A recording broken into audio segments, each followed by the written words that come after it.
यदि आप हमारे चैनल के सभी गाने को पसंद करते हैं तो डीडी प्रोडक्शन हाउस के यूट्यूब चैनल को लाल बटन दबा के सब्सक्राइब करें और घंटी के निशान को जरूर दबाएं। बोला बोला सरस्वती मैया की सुना सखी सुना सखी सुना सखी मन बहुत मन बहुत मन बहुत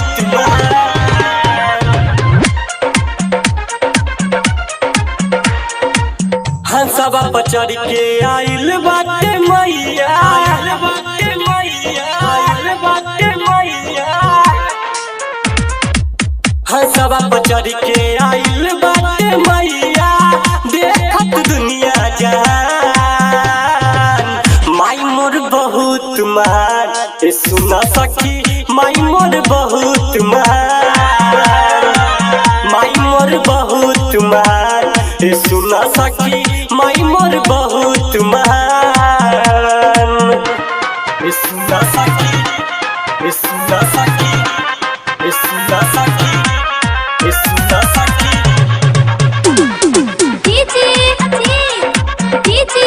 सुना सखी माई मोर बहुत मान माई मोर बहुत मान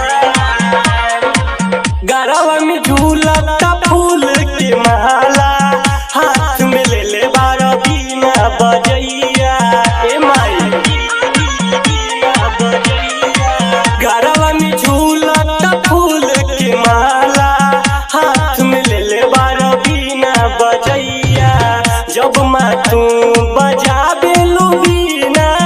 सुनत दुनिया जान माई मोरी बहुत महान सुना सखी माई हमर बहुत महान माई हमर बहुत महान सुना सखी माई हमर बहुत महान सुना सखी सुना सखी सुना सखी सुना सखी सुना सखी माई मोर बहुत महान DS रिकॉर्डिंग स्टूडियो दरभंगा। माई मोर बहुत महान घर न दुआर बस टूटही पलानी ओही में माई तो के करब हम पूजाई ए माई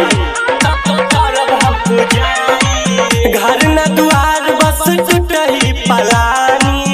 ओही में माई तो के करब हम पूजाई बीज बिहारी पर फेरा नजरिया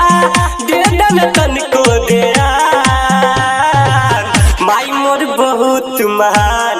सुना सखी माई मोर बहुत महान माई मोर बहुत महान सुना सखी माई मोर बहुत महान हंसवा पर चढ़ के आइल बाटे मैया देखत दुनिया जान माई मोर बहुत महान सुना सखी माई मोर बहुत महान माई मोर बहुत महान सुना सखी।